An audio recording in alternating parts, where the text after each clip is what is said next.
Bom, essa maratona, ela se chama Construindo o Meu Melhor Ano. Ela nasceu de um projeto que foi concebido 8 anos atrás, aonde eu entregava eles nas empresas em company. Então, chegava novembro, dezembro e janeiro, as empresas sempre pediam para eu poder fazer com o pessoal, com a equipe, porque eles entendiam que quando o colaborador tem um plano pessoal, ele consegue se comprometer mais com os planos da empresa. Ele tem um motivo a mais para lutar, para perseverar lá na empresa, porque ele sabe quais são os sonhos que ele tem para realizar. E a gente tocava esse trabalho em company, no presencial, até que veio 2020, que trouxe a pandemia, e ficou inviável de fazer esse projeto do jeito que ele estava desenhado. E eu resolvi fazer esse trabalho todo ele em company, no digital, e a melhor maneira de apresentá-lo que eu encontrei foi dando ajuda, dando dicas para que as pessoas possam fazer do seu 2021 melhor ano da sua vida. E aí eu falei, por que não fazer isso com outras pessoas? Eu consegui fazer uma lista de pessoas bacanas, onde você é uma dessas pessoas assim, top da lista. E a gente está trocando figurinha cada dia com um convidado, com uma convidada, com pessoas que têm expertise na área, para que possa ajudar essas pessoas a fazerem de 2021 um ano, não só um ano bom, mas sim, sabe, aquele ano diferente, porque o plano foi bacana, foi bem elaborado. E para quem não me conhece, eu me chamo Jean Marque, eu sou administrador há aproximadamente 17 anos que eu trabalho com competências de liderança, competências de comunicação, e todo esse trabalho dentro das empresas. E agora estou trazendo ele para o mundo digital. Essa pessoa querida que vocês estão vendo na tela comigo, de um sorriso que está sempre assim pronto no rosto dela, ela vai se apresentar para a gente. Se apresenta aí para a gente, Graça. Bom, eu sou Graciele, eu sou psicóloga há 20 anos. Desde quando me formei, fui para o mundo corporativo, então sempre atuei na área organizacional. E hoje eu tenho o prazer de atender pessoas individualmente pelo coaching, mas eu atuo muito com grupos, seja de líderes, de equipes, então atuo muito nessa área. Tá? Esse evento, o nome dele é Construindo o Meu Melhor Ano, como eu falei. A ideia é ajudar as pessoas a fazerem de 2021 o melhor ano da vida delas. Então eu vou fazer uma pergunta para que você comece a nossa construção a partir de uma pergunta bem ampla, que é a seguinte: como que as pessoas que estão nos ouvindo, que estão acompanhando, estão em busca de ter um 2021 melhor que 2020, como essas pessoas podem fazer para construir este ano? Quais as opções que elas têm? Quais os caminhos que elas podem percorrer? Desenvolve essa ideia para a gente poder conversar. Ótimo, Jean. Primeiro, assim, um prazer estar aqui com você. Esse tema do seu projeto maravilhoso, Obrigado. porque apesar da gente ter tido um ano muito conturbado e que a gente até fala, né, o que eu planejei não deu tão certo, né? Eu planejei e tive que mudar, mas eu continuo acreditando na importância do planejamento. Então, primeira coisa que eu acho que é importante é saber o que é o melhor ano para você. Então, assim, todo mundo que está aqui assistindo, né, seja muito bem-vindo. Estou vendo a Bianca aqui, muita gente bacana, Marcelo Aldi, que legal. Primeira coisa, gente, é ter essa clareza. O que é o melhor ano para você? Verdadeiramente, o que significa ser o seu melhor ano? O que vai ter que acontecer para você olhar para o ano e falar assim, esse foi um ano especial, né? E aí eu te convido a pensar nas principais áreas da sua vida, os principais papéis da sua vida. Acredito muito que a gente tem que ser primeiro, né? E aí você vai fazer e aí você consegue o ter. Então, a primeira coisa, eu acho que para você construir um belo ano, um ano especial, é você ter clareza em que papéis você quer olhar, né? Quais são os papéis que você tem que se projetar lá na frente. Então, Que esposa sou eu hoje, que esposa eu quero ser ano que vem, que mãe sou eu hoje, que mãe eu quero ser esse ano que vem, que profissional eu sou hoje, que profissional eu quero ser ano que vem. Então, primeira coisa eu acho que é isso, é olhar para dentro, e a gente vai falar também da importância de olhar para fora, porque também é importante olhar para fora, né, Jean? Mas eu acho que primeiro é olhar o que é importante para você, porque eu vejo muito isso, assim, muitas dicas prontas, mas tem coisa que funciona para um e não funciona para outro, né? Alguns querem algo e outros querem outras coisas. Então, se descobrir, saber o que exatamente é importante para você, é a primeira coisa. E é a mais difícil, por incrível que pareça.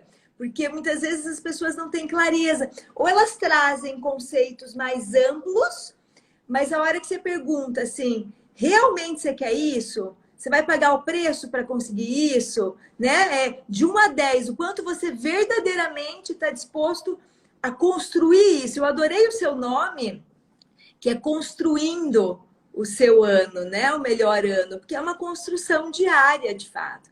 Então, essa clareza do que eu quero ser através do autoconhecimento, eu acho que é fundamental para verdadeiramente a gente construir um ótimo ano em 2021. E eu acho que o desafio está tanto aí realmente que eu vejo que existe um conceito deturpado no mercado de ter um ano bom ou de prosperidade, sabe? Eu vejo que o mercado está rotulando muito a prosperidade com foco no dinheiro. E tem muita gente que, para ela, prosperidade nada mais é do que um casamento feliz. Realmente ela está tranquila, mas ela quer um casamento melhor. Prosperidade para ela, às vezes, é uma saúde que ela está lutando com o problema faz tempo e ela quer ser próspera na sua questão de saúde. Então, eu vejo que existe muito rótulo sendo colocado goela abaixo e as pessoas, às vezes, por não terem condições de analisar, de examinar isso, estão comprando e estão perseguindo o sonho que não é dela, é dos outros. Ontem, Perfeito. a Fabi, que estava com a gente aqui, ela falou que lá nos Estados Unidos usa-se muito o Big Why, que é o grande porquê. Ah, você quer isso, mas por que você quer isso? Então, quando ela vai olhando para esses quereres que ela diz que ela quer, ela vai encontrando um propósito, uma razão para lutar por aquilo. E, às vezes, nesse porquê eu quero isso, assim, a gente olha, não, sei lá por que eu quero, às vezes nem faz sentido, e a gente vai olhando para as coisas mais importantes da vida. E aí você trouxe a questão do olhar para o que eu quero ser, para quem eu quero ser, para da esposa que eu sou hoje, para a esposa que eu quero ser. Existe alguma coisa que seja mais prática, um como fazer para se chegar nessa clareza de entendimento de onde a pessoa deve direcionar o esforço dela? Sim. No coaching, principalmente no life coaching, né? No coaching de vida, a gente trabalha muito com esses papéis. Ou com a roda da vida, que vai trazer as dimensões, saúde, espiritualidade, vida social, vida íntima de casal. Me ajuda aí, Jean, que você também é coach. Vida financeira, Relacionamento profissional, intelectual. isso, saúde. Saúde, bem-estar, isso. Hobbies, talvez, se for importante, enfim. Hobby, amizade, espiritualidade. Isso, contribuição social, enfim, né? Olhar para essas dimensões e essas dimensões já começam assim, adeque essas dimensões à sua realidade. Porque às vezes você vai olhar alguma coisa aí, vida íntima e de casal. Ah, tô solteira, né? Não quero. Então, talvez não faça sentido ficar olhando para isso nesse momento, né? Talvez não faça sentido. Então, eu acho que ter uma ferramenta, uma técnica pode ajudar, né? E aí, quando você olhar para isso, você pensar qual que é seu nível de satisfação com esses papéis hoje. De 1 a 10, o quanto eu estou satisfeita. Não é como eu estou satisfeita com o outro, é comigo. E aí o protagonismo é uma palavra fundamental, né? Para você construir seu melhor ano, você precisa de você. Né? Às vezes o apoio é importante, às vezes ter uma ajuda, uma ferramenta, ajuda, mas é você que vai andar, é você que vai caminhar, a estrada é sua. Então, o Life Coaching traz essa avaliação, né, essa análise de o quanto eu estou satisfeita com os meus papéis. Depois eu escolho um ou dois deles e vou olhar para eles e vou dizer o que eu posso fazer a partir de hoje para aumentar pelo menos 1 ou 2 pontos o meu nível de satisfação. E aí você vai pensando em ações, em hábitos, né? Em o que eu preciso fazer mais, o que eu preciso fazer menos. E aí que vem, eu acho que a grande dificuldade de todo mundo, né? Porque eu acho que até o planejar o ano, todo mundo manda bem, vai lá, faz as metas. O difícil é verdadeiramente alinhar o que você diz que você quer com a sua escolha diária. Porque todos os dias a gente tem a escolha de comer uma coisa gostosa ou pesar bem na balança no dia seguinte. Né? Verdade. E a conta bancária mesmo é gastar um pouquinho numa coisa que você acha legal ou guardar dinheiro. Enfim, todos os dias a gente tá ali, né, com essas escolhas. E aí, se bancar nessas escolhas, eu acho que é o que diferencia muitas vezes pessoas que conseguem persistir e ir a fundo nisso, e as pessoas que só colocam no caderno e largam no meio do caminho. E aí você traz um gancho para um assunto que a gente vai conversar sobre ele, mas eu quero lembrar um trecho de uma página que eu li. Eu sigo uma autora chamada Joana de Ângeles. E ela diz o seguinte, que nós somos pessoas de hábitos. Quem não tem os hábitos bons, tem os hábitos ruins. E aí ela dá exemplos. Chegar no horário é um hábito. Chegar atrasado é um hábito. Comer muito é um hábito. Comer o necessário é outro hábito. Então ela vai trazendo esses exemplos e construindo que algumas coisas dão certo em nossa vida, em nossos planos, por conta de hábitos que nós temos. E outras por conta de outros hábitos que nós temos. Só que ela traz essa reflexão, mas ela não propõe o como fazer para adquirir novos hábitos. Existe uma pesquisa, e eu não sei o quanto ela é verdadeira ou não, que fala que se a gente repetir alguma coisa por 21 vezes, ao final da 21ª, isso vai se tornar um hábito estabelecido. Não sei se tem fundamento ou não. O Randy Stefano, ele fala assim, que saiu uma pesquisa nova, que se você fizer alguma coisa 60 vezes num período de 90 dias, isso vai se tornar um hábito. A ideia que fica tu precisa fazer alguma coisa que não é parte da tua rotina, e, aliás, se você não faz é porque não gosta e tem que aprender a fazer aquilo porque te dá prazer. E ontem a Fabi trouxe muito exemplo de pessoas que querem perder peso, mas não querem abrir mão de hábitos que ela atribuiu como sendo hábitos de felicidade, de prazer, que é comer o que ela gosta. Então, ela precisa renunciar. Eu vejo que por trás de escolhas que as pessoas fazem, elas escolhem, quero isso, isso, isso, uma coisa que alguns não contemplam quais são as renúncias que eu preciso considerar para poder alcançar essa escolha que eu tanto quero. Então, a gente olha o que a gente quer, mas não olha para as renúncias. Trazendo um exemplo, quem quer fazer uma poupança precisa fazer renúncias a um estilo de vida. Quem quer perder peso precisa fazer renúncias a estilos de vida. Quem quer uma vida de casado precisa fazer renúncias ao estilo de vida de solteiro. Então, existem escolhas que a gente faz e, às vezes, elas dão errado porque a gente não contempla as renúncias que estão embutidas. Como é que você vê essa questão? Jean, eu acho que por trás disso ainda existe o piloto automático. Eu acho que as pessoas vivem muito no piloto automático. Eu tenho aprendido muito sobre presença, sobre mindfulness, né? Atenção plena. E é muito isso. Parte da minha vida, né? Essa vida de gestora, de executiva, eu via que eu vivia assim, no piloto automático. É acordar às 5 e pouco da manhã, 6 e pouco eu estava saindo de casa, voltava às 8 horas da noite. Meu marido brinca que uma vez ele trocou o sofá de casa e eu não percebi.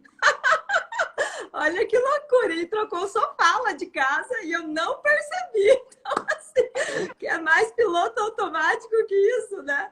Então é isso, às vezes a gente vive no piloto automático. Então eu acho que a primeira coisa aí é você ter a presença de saber o que realmente é importante, o que você quer, né? Você quer o casamento, você quer realmente emagrecer? Por que você quer? E aí eu acho que o porquê é importante, né? No coaching a gente vê muito isso. Qual que é o valor que está por trás dessa escolha? Né? O que você vai ganhar se você conseguir alcançar isso?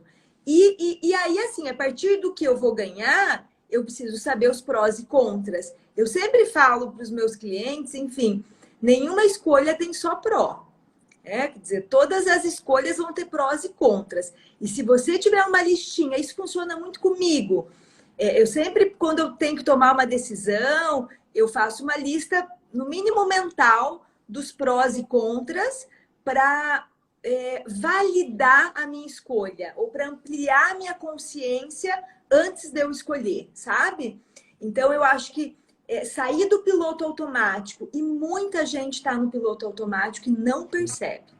Então, sair do piloto automático, perceber o que você quer, questionar se o que você quer é aquilo mesmo, antes de fazer as metas, antes de planejar, saber se aquilo, qual que é a relevância daquilo para a sua vida, e até amarrar isso talvez a valores, sabe? Quer dizer, que valor está por trás desse meu desejo, dessa minha meta?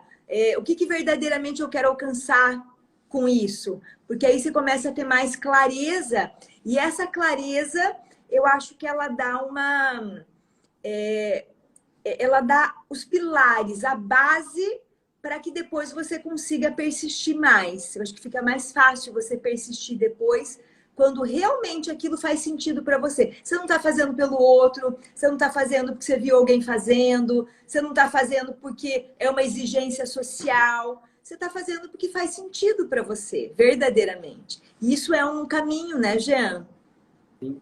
É você encontrar o seu propósito, o seu motivo para o qual você está fazendo aquilo. Ontem eu comentei de uma leitura que eu fiz do Brian Tracy, e ele comentava assim, de uma pesquisa onde nenhuma empresa nos Estados Unidos levantou porque 3% de uma empresa que tinha mais de 2 ou 3 mil funcionários tinha um resultado acima da média de todo mundo ali.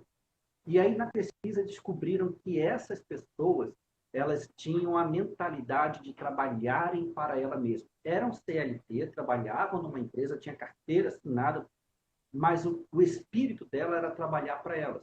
Então, elas sabiam por que elas estavam lá, elas sabiam por que estavam naquela jornada, e elas se apropriavam da história dela, elas se apropriavam da construção. E enquanto havia sinergia entre aquilo que ela buscava e aonde elas estavam, elas permaneciam e eram muito produtivas. Então, esse piloto automático que nos tira dessa consciência de ter claro o que a gente quer, dessa consciência de saber por que fazemos o que estamos fazendo, essa consciência de saber que isso que eu estou fazendo não é bom para o que eu estou buscando, mas isso que eu estou fazendo é bom para o que eu estou buscando, e transformando hábitos não saudáveis em hábitos que levem as pessoas a um resultado desejado. Você falou um pouco de uma coisa que nós estamos hoje no 4º dia da live, que você é a primeira pessoa que fala sobre isso, que é a questão do mindfulness, que é da atenção plena. O mindfulness, que eu conheço pouco, ele está ganhando bastante espaço nas empresas. E aonde que ele ajuda a pessoa naquilo que ela está buscando como resultado? Primeiro, ela te ajuda a sair do piloto automático, né? Ela ajuda você a perceber o agora. Então, assim, os sentidos ficam mais aflorados. Isso faz com que você consiga escolher um pouco mais, porque você vai estar presente, seja na comida, seja na compra, né? Eu preciso realmente disso.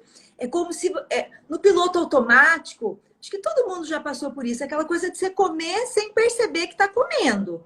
Ou você está olhando o WhatsApp, ou você está pensando na próxima reunião, ou você está conversando com alguém, enfim. Mas é a coisa do piloto. Isso acontece em todos os papéis da nossa vida, né? E o Mindfulness nos convida a cultivar a presença. E o Mindfulness tem muito a ver com a felicidade também. Porque se você for pensar os momentos que você teve mais feliz, geralmente são momentos em que você estava verdadeiramente presente no que estava acontecendo no aqui e agora. Pensa aí, Jean. Pensa aí, gente que está aí.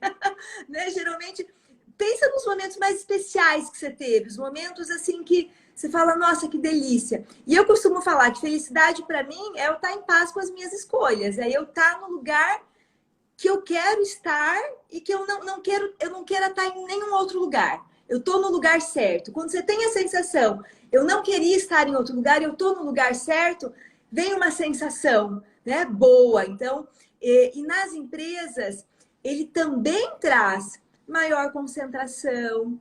Hoje a gente tem que gerenciar as distrações, né? Eu acho que o Andy fala, a gente não gerencia o tempo, a gente gerencia as distrações. Então, o Mindfulness também ajuda nisso, que tem a ver com o que você falou da gratificação secundária. A nossa tendência é buscar uma gratificação imediata, que é o prazerzinho, que é o gostosinho, né? E a gratificação secundária, ela exige que você tenha uma câmera interna ligada, você perceba, por que eu estou querendo comer esse doce agora? Então, ele permite que você faça uma pausa antes do agir automaticamente. A Patrícia, nos momentos felizes, esquecemos até de tirar fotos para registrar. Sem celular por perto é bem melhor. Legal, Patrícia. É isso, às vezes você está tão envolvida em algo que você nem lembra de tirar foto, né? Depois você vai falar, puxa, não tirei foto, não registrei.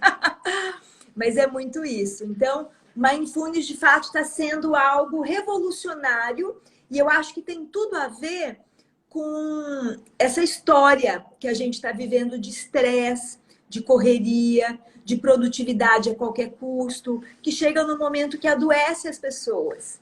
A gente vê o índice de depressão aumentando.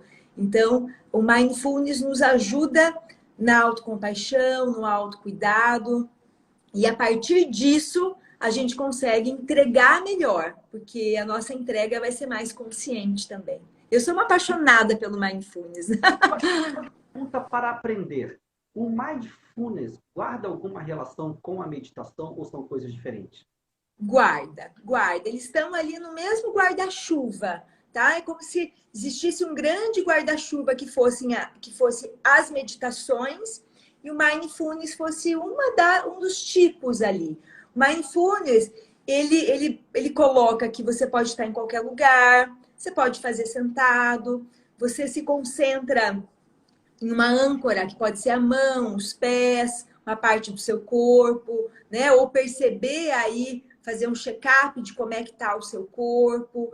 Então, ele faz com que você tire sua cabeça dessa falação interna, que também essa falação interna, muitas vezes, é o que nos faz não saber o que fazer, nos faz não conseguir ter boas escolhas para o próximo ano. Quer dizer, eu quero tudo, né? Quer dizer, você quer tudo, você não quer nada. Não dá para ter tudo. Então, ele acalma, como se fosse acalmar essa falação para você ter um pouco mais de clareza no que você quer. Então, ele está dentro da meditação, só que é uma meditação que traz essa pegada um pouco mais talvez científica, porque quem começou ali trouxe para as empresas. O Daniel Goleman fala muito sobre meditação, sobre mindfulness, os livros dele trazem muito isso. Ele ajuda a gerenciar as emoções. E como é que você vai planejar bem o ano se as emoções estão pipocando aqui? Se existe uma confusão de emoções, né, Jean? Então, nenhuma técnica vai te ajudar se você não cuidar das suas emoções internas. Isso eu acho que está muito, muito claro. Legal. Então vamos lá. Nós estamos trabalhando a questão do ser, quem eu preciso ser para poder fazer um plano que faça sentido, para fazer um plano que eu queira trabalhar por ele, que está identificado com os meus propósitos, está identificado com os meus valores. A pessoa sentou e escreveu o plano dela e aquilo fez sentido para ela. Uma das partes que eu vejo que cabe depois do plano feito é a questão da gestão do tempo.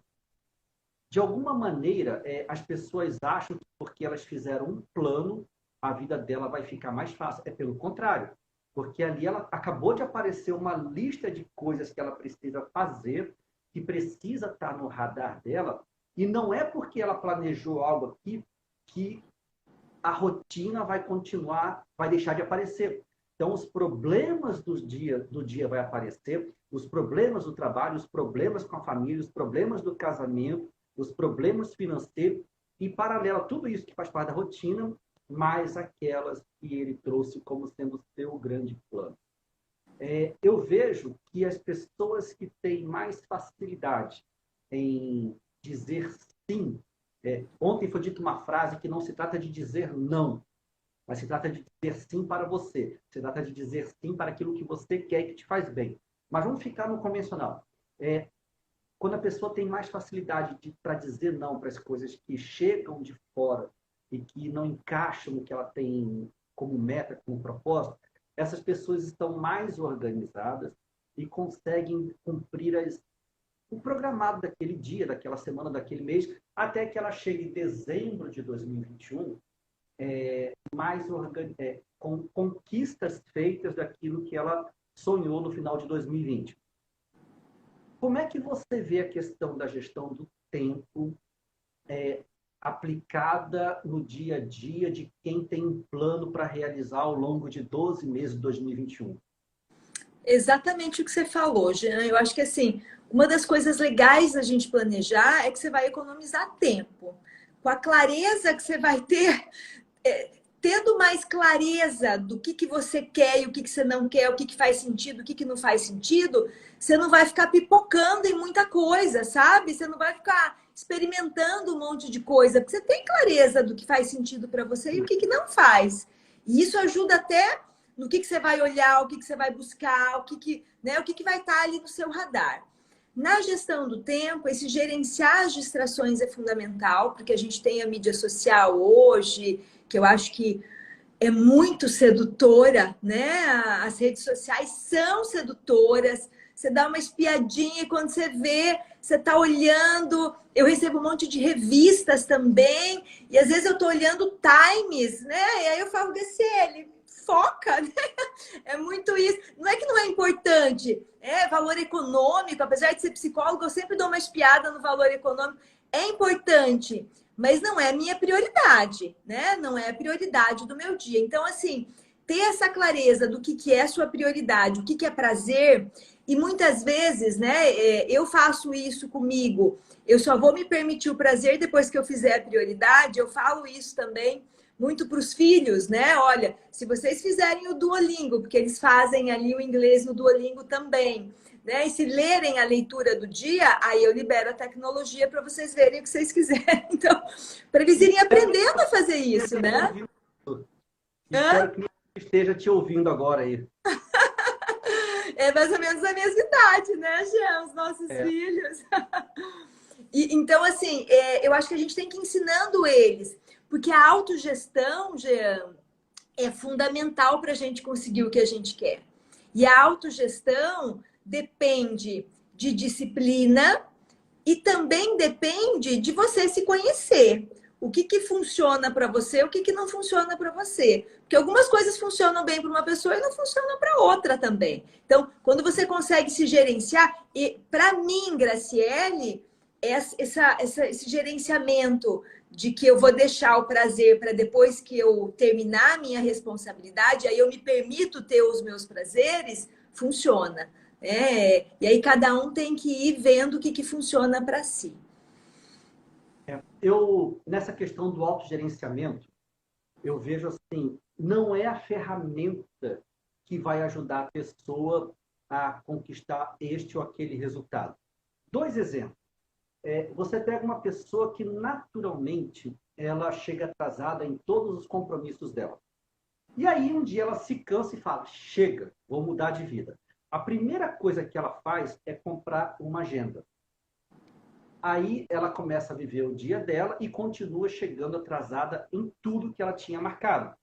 Porque não é a ferramenta que vai ajudar ela a chegar no horário dela. Então ela vai chegar num compromisso atrasado, vai olhar para a agenda, puxa vida, estou atrasada meia hora. Então, alguma coisa precisa mudar dentro da pessoa para que a ferramenta surta efeito. Uma pessoa que vive estourada no financeiro, o salário nunca dá para aquele mês, ela cansa dessa vida, a primeira coisa que ela vai fazer, qual que é? Pegar uma planilha do Excel, lançar a vida dela lá, o que, que ela gasta, o que, que ela ganha, e no final do mês que vem, sabe o que vai acontecer? Nada. Ela vai ser uma devedora planilhada. Ela olhou assim, caramba, continuo devendo, continuo gastando. Então, Ótimo. não é a ferramenta, mas é uma chave, é um botão que precisa virar dentro da pessoa e que quando vira, ela começa a se autogerenciar como você está colocando aí. E é interessante essas coisas, a gente quer mudar, mas não encontra a chave da mudança dentro de nós. A gente quer fazer alguma coisa diferente, mas os hábitos velhos vão nos engolindo. É difícil fazer um planejamento quem não tem a felicidade de poder pagar um coach, quem não tem a felicidade de ter um mentor, alguém para aconselhar, ou alguém de exemplo dentro de casa. E então essas pessoas têm que ter uma dose de esforço um pouco maior para poder ter o resultado que as outras estão tendo. Tem uma ferramenta, na verdade não é só uma ferramenta, é uma teoria do Keegan, que é um livro chamado Imunidade à Mudança. Ele é de Harvard e ele traz, nesse livro, ele traz até uma tabela para você exercitar. Ele foi meu professor lá da PUC do Rio Grande do Sul. Na aula que a gente teve com ele, ele fez todo o processo da imunidade à mudança com a gente. E o que ele diz? Ele diz que a gente não consegue virar essa chave porque, de alguma forma, tem algo ali naquele hábito, tem algo ali naquele nosso comportamento que está nos protegendo de alguma coisa. Então, assim, que está tapando algum buraco, né, emocional. Então, quando as pessoas comem demais, muitas vezes estão tapando um buraco emocional. Mas ele tenta, através da ferramenta, detectar que pensamento que está ali e que faz a gente ter essa dificuldade em virar a chave. E é claro, ele diz que também, assim, ter essa tomada de consciência do pensamento não garante a mudança, que tem muito a ver com a terapia comportamental cognitiva, Jean, que trabalha muito esse tripé: pensamento, sentimento, comportamento. Então, o comportamento é a ponta do iceberg. Então, o plano de ação que a gente está conversando aqui, ele está ali na ponta do iceberg. Mas tem todos os nossos pensamentos e sentimentos, que é a parte maior do iceberg, que são elas que comandam muitas vezes o nosso comportamento. Então, é exatamente o que você falou. Escrever o plano de ação e ter ele ali na parede, talvez seja a parte mais fácil. O mais difícil é que pensamento vem à minha mente que faz com que eu me boicote. Que pensamento vem... Perceber esse pensamento que leva a um sentimento e que leva a um comportamento que eu quero mudar.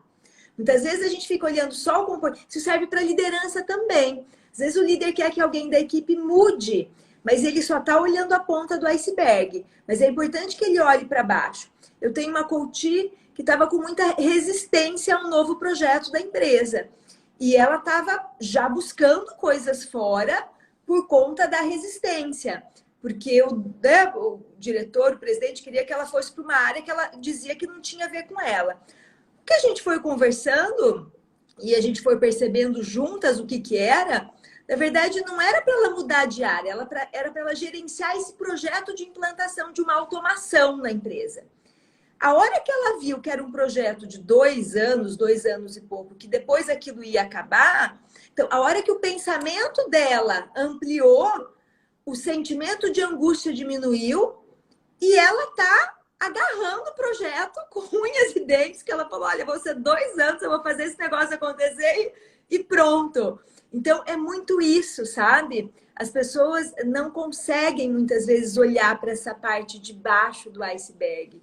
E é ele que comanda o nosso comportamento, na verdade, né? Faz sentido para você, Jean? Sim, e está me lembrando muito uma fala que Jesus fez há 2.000 anos atrás, quando ele falou assim, vigiai e orai. O vigiar, ele aparece no seguinte sentido, para que você seja aquela pessoa melhor, aquele homem novo proposto no Evangelho, você precisa vigiar o que vai aqui dentro. Você precisa vigiar os sentimentos que te visitam em relação aos outros e às coisas. Então, é vigiar a inveja, é vigiar a intriga, é vigiar o medo, é vigiar esses sentimentos que acabam se tornando sabotadores daquilo que a gente planeja, e é vigiar pensamentos. Eu estou entrando muito no estudo da lei da atração. E a lei da atração, ela fala assim, o que você tem nas mãos foi construído nos pensamentos.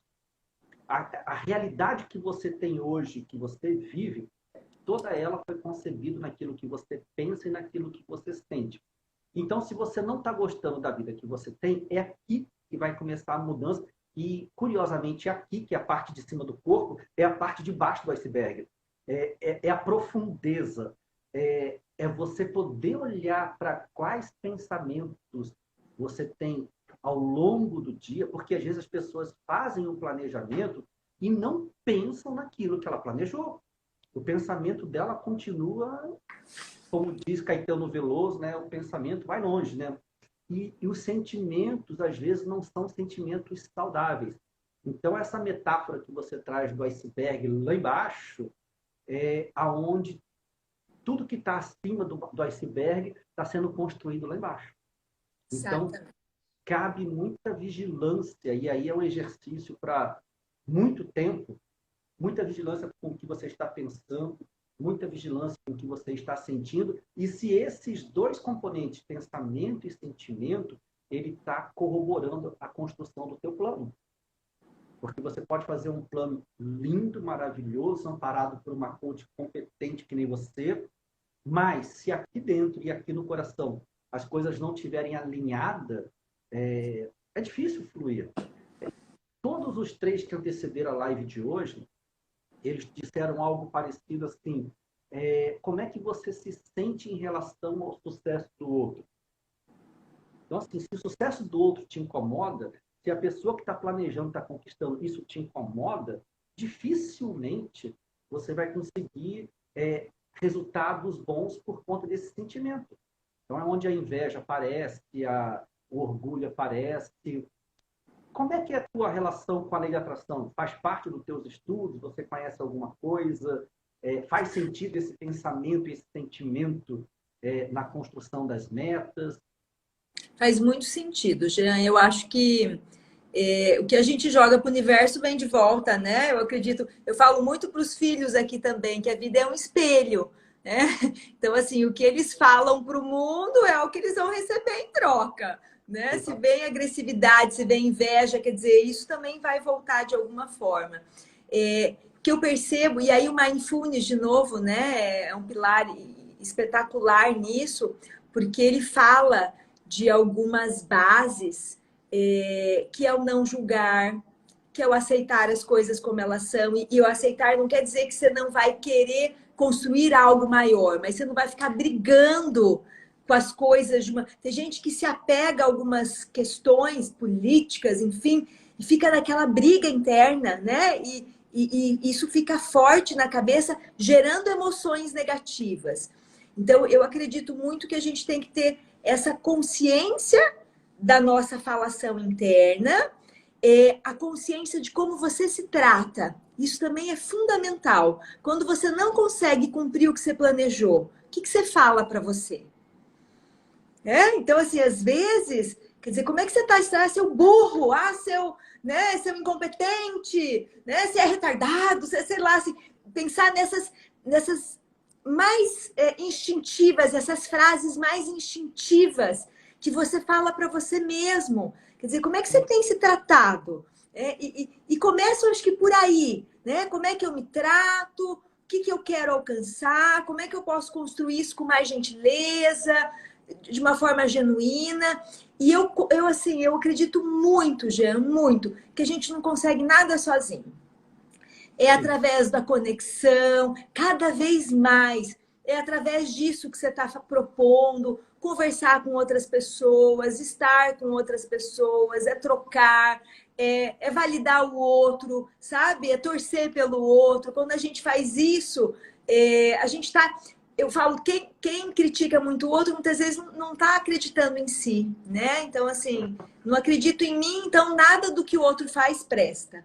Então, também eu acho que tem essa base aí de como é que você se vê, como é que você se trata, para você poder realmente dar para o mundo o que você tem de melhor. E aí, esses dias eu até fiz uma analogia no atendimento de coaching, né? Falando dessa questão de concorrência. Quando você vai viajar, não é porque você escolhe ir para a praia que a neve é horrível. Neve não é horrível. Não é porque você escolhe para a montanha que a praia é horrível. Não é. Olha quantos lugares a gente pode conhecer no mundo. E todos eles são maravilhosos, mas você vai escolher um ou outro. As empresas também fazem isso. Às vezes vão trabalhar com o Jean, às vezes vão trabalhar com a Graciela, às vezes vão trabalhar com o Vitor. Tá tudo certo, né? Que legal as empresas poderem também reciclar. Eu vejo, tem pessoas que são mais mesquinhas, competitivas, ficam olhando mais porque o outro está ganhando do que o delas. E isso não gera expansão, não gera esse modo de prosperidade mesmo, sabe? Eu acho que gera um modo de avareza, de inveja, de raiva. Eu gosto muito de uma frase de raiva que fala: sentir raiva é você tomar um veneno todo dia achando que o outro vai morrer. Eu adoro essa frase, né? E faz muito sentido, porque quando você cultiva essa inveja, essa raiva dos outros, é a emoção interna que está te fazendo mal. Então, para a gente construir um bom ano, também é importante a gente ter essa vivenciar emoções positivas, né? Eu estou finalizando a pós agora em psicologia positiva, que fala muito isso. Que emoções que você vivencia durante o dia? Você trouxe a questão de como que a gente dialoga com a gente mesmo, né?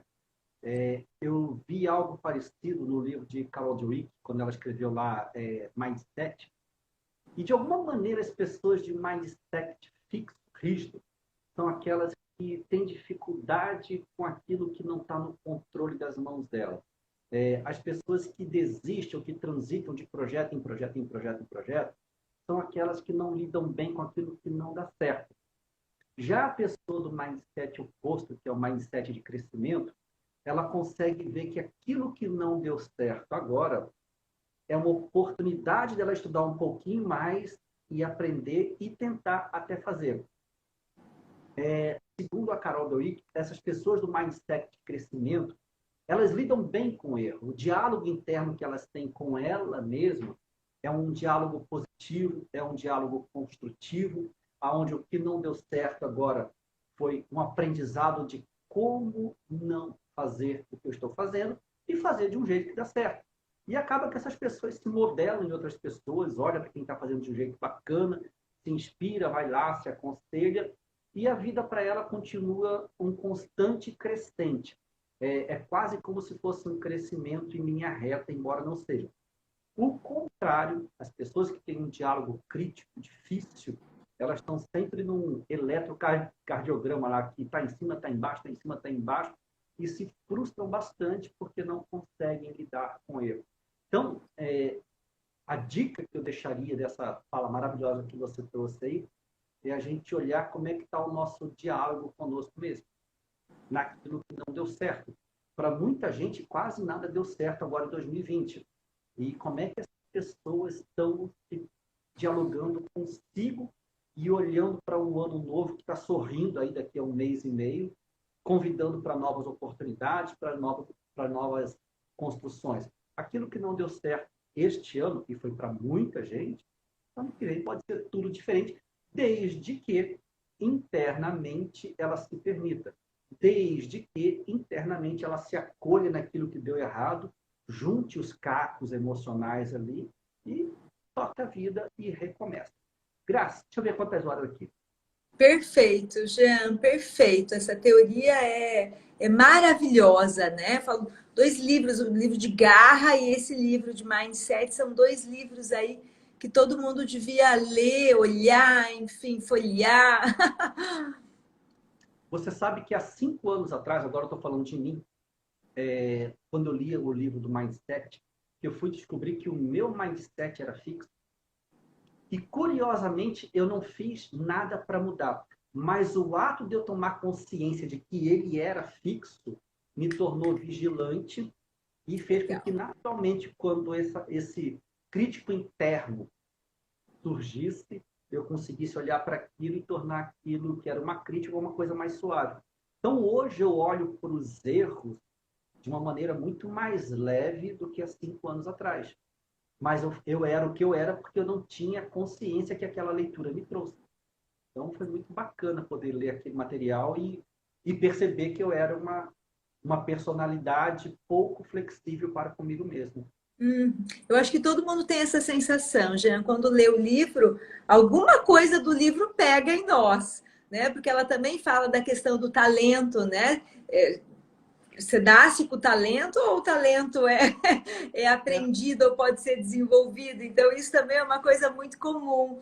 Então, eu acho que ter essa tomada de consciência que você está dizendo, de perceber essa falação interna, já amplia a sua visão, amplia a sua consciência, e isso já faz com que as mudanças comecem a aparecer. Às vezes não precisa ser uma coisa tão forçada. Isso é uma coisa importante também. Planejamento não é para ser uma coisa pesada, forçada, né? Eu acho que planejamento tem que ser alguma coisa que você escolhe e que não precisa ser um sofrimento, né? Quer dizer, é uma escolha. Eu não tenho que, eu falo, a gente tem que parar de falar, eu tenho que fazer isso, eu preciso fazer isso. Não, eu escolho fazer isso, eu prefiro fazer isso. É a maneira como você fala, né? Então, perceber se a minha fala é mais de vítima ou de protagonista também. Porque a gente se pega falando como vítima de vez em quando. Por isso que essa câmera interna tem que estar muito ligada, né? O legal é que nas minhas anotações aqui de como construir o argumento, tudo, eu cheguei no capítulo aqui chamado verbos. Trocar o verbo preciso pelo verbo escolho. Porque, assim, qual é o fumante que não precisa parar de fumar, mas não para de fumar nunca? Qual é o gordo que não precisa emagrecer, mas não emagrece nunca? Então, quando a gente tira o verbo preciso, que é uma força que vem de fora, e trocar pelo verbo escolho, que é uma força que vem de dentro, nós encontramos mais motivos para fazer aquilo que talvez não dê prazer, mas nos fará bem. E trocar o verbo devo pelo verbo desejo. Que Então, quando eu lindo. desejo fazer alguma coisa, isso brota com a força do coração, com a força do sentimento, brota lá do fundo do iceberg que você construiu e chega na ponta, assim, sabe? Mais capaz de enfrentar as adversidades pela escolha que eu fiz. Então, a dica que eu deixo aqui é trocar o verbo preciso pelo verbo escolho e o verbo devo pelo verbo desejo. Maravilhoso. Nós temos pouco mais do que 8 minutos, porque senão o Instagram vai nos derrubar, que dura 1 hora e acaba. Faça suas considerações. Nós temos aí 18 pessoas que estão nos assistindo, já teve 20, 21. Deixa tuas dicas finais, faz as tuas considerações e aí eu faço e se der tempo a gente termina. Não, o Instagram nos derruba. Tá bom. Eu coloquei aqui 5 passos, né, que eu acho que são importantes aí nesse planejamento de 2021. Primeiro, olhe para você, que é esse processo de autoconhecimento. Vale a pena parar e pensar quais são meus valores, que papéis são importantes para mim, o que realmente é importante para mim e por que isso é importante. Então, buscar essa questão que a gente fala bastante do propósito aí, ter consciência das suas competências, que conhecimentos você tem, que habilidades, que atitudes. Eu acho que isso também ajuda muito a pensar no futuro para a gente oferecer para o mundo o que a gente tem de melhor. Segunda, faça a sua linha do tempo. O que é a linha do tempo? Reconstrua. No psicodrama a gente fez linha do tempo, né, Jean? Gente, eu e o Jean, a gente fez psicodrama junto. 10 anos atrás. essa sua linha do tempo, sabe? Como é que você construiu a sua história? O que que foi importante para você? Né? Olhe para isso, ou em setênios, ou uma linha do tempo mesmo, e tente projetar o futuro. Então, você, passado, presente, tenta colocar umas 3 linhas do futuro, 3 opções de futuro. Você já começa a se visualizar em 2021, 2022. Terceiro, depois que você tem essa clareza, né, de quais são os futuros desejáveis aí para você, aí estabeleça uns 2 objetivos, pelo menos. Não precisa ser muito, porque se for muito também não vai dar certo. A gente não dá conta de fazer um monte de mudança ao mesmo tempo. Estabelece aí uns 2 objetivos. A partir do objetivo, né? O que, quem, quando, como, ou objetivos, metas, hábitos, passos, enfim, a metodologia que fizer sentido para você. Tenha consciência da relevância disso para você também, né? Que recursos você tem, que recursos você vai ter que buscar. Quarto, depois que está isso pronto, tenha disciplina, né? A gente não consegue as coisas na vida também se não tiver disciplina. Tem hora que vai ser muito prazeroso, tem hora que vai ser um pouco mais forçado. Então, assim, essa disciplina de constância, de responsabilidade com você mesmo, com o que você colocou para você, também é fundamental. E aí, junto com disciplina, vem a persistência, né, a garra, enfim. E o último parece um pouco, parece que vai de encontro com o quarto, mas assim, apesar de manter a disciplina e o foco no que você planejou, não perca de vista o que está acontecendo no mundo, sabe? Porque o mundo está mudando muito rápido. Eu vi um áudio esses dias, um podcast que falou assim: enquanto o pessoal no passado estava preocupado em colocar fralda nos cavalos para eles não sujarem mais as ruas, tinha um grupo construindo os carros. Então, assim, o pessoal estava tão focado em botar fralda nos cavalos, tentando buscar uma solução para não ter mais a sujeira na rua, enquanto outro grupo estava fazendo os carros, entendeu? Então, assim, às vezes você está tão focado no seu planinho, ali na postilhinha, quando na verdade a apostila não faz mais sentido para o mundo naquele momento, sabe? Aquilo que você está olhando, enfim. Então, olhe o novo, sabe? Aí a futurologia entra. Eu gosto muito desse tema também. Então, olha para fora. Eu acho que é isso. Essas 5 dicas aí, esses passos. Bem valiosas, por sinal. Eu estava meditando hoje no que a gente ia conversar, o que eu poderia trazer, e eu me deparei com uma página de uma mulher chamada Liz Kamura. Não conheço, é uma japonesinha baixinha.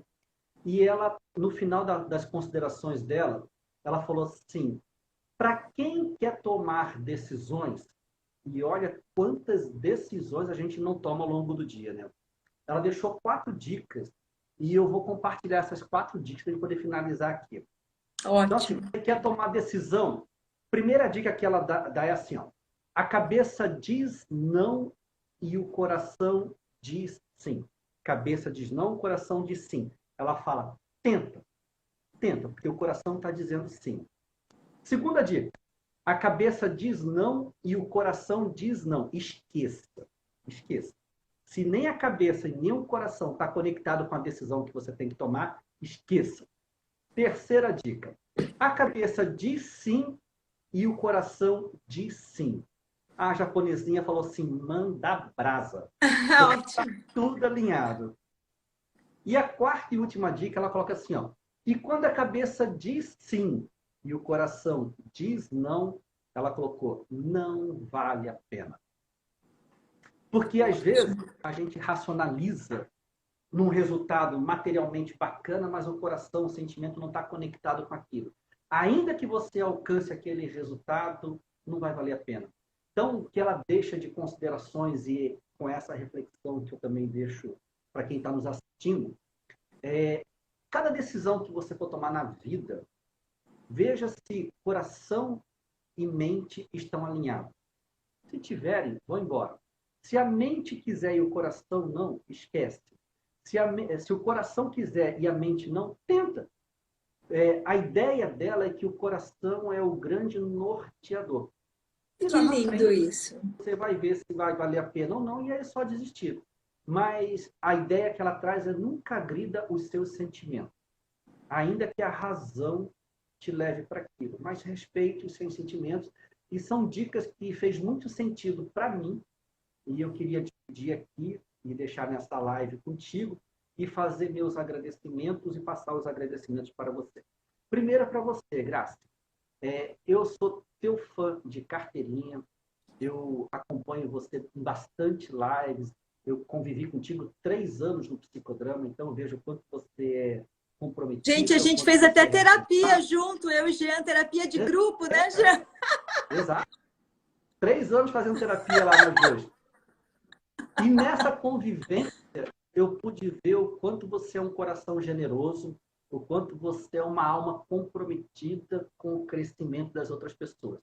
E minha gratidão por você ser quem você é e você estar aqui conosco hoje nessa construção. Obrigado mesmo. E pelas 19 pessoas que estão agora aí, mas já tiveram mais 20, mais 30 que entraram e saíram. Eu não entendo o público de live, ele entra, acho que ele olha a cor do cabelo, não gosta e vai embora, olha o batom, não sei, o público da live é muito flutuante. Mas existe aqueles que entram e ficam. Para vocês que ficaram conosco, muito obrigado. De coração, tudo isso está sendo feito para que você coloque em prática na tua vida, para que você anote aquilo que faz sentido para você e para que você faça do ano que vem o melhor ano da tua vida. É só tentar. Minha fala é essa. Mais alguma? Jean, muito obrigada. Obrigada pela oportunidade. Parabéns pelo projeto. Eu achei o projeto fantástico. Num ano tão conturbado, você vir com essa generosidade de compartilhar com as pessoas essa reflexão de como é que a gente pode fazer diferente no ano que vem, né? Que bom que a gente está cada vez mais conectado. Agora você é coach também pelo ICI, que é uma escola que eu sou super fã, então vamos caminhar de mãos dadas aí no mundo do coaching também. E é uma honra estar aqui com você, né? Você é um profissional também super admirável e espero que a gente tenha mais momentos aí de parceria, de construção. Fico muito feliz. E gratidão quem está aí com a gente. Muito obrigada. Todos que vieram nessa live nos últimos dias, oficialmente ela termina sábado. Não oficialmente ela não vai terminar nunca. Então eu vou estar falando sobre planejamento, sobre desenvolvimento e na forma de ajudar as pessoas e gratuitamente. Então vou convidar muita gente. Se você quiser voltar e fazer mais lives comigo, o coração aqui está aberto e o Instagram também. Então é só a gente pegar, usar e dar para as pessoas que a gente tem para dar. Ok? Super, super aceito, super aceito. Já vamos marcar a próxima. Adorei. Obrigada. Amanhã é a Elaine Fernandes, que também é psicóloga, que também é coach, uma profissional fantástica. Então, se você gostou do que você viu na segunda, na terça, hoje... Não.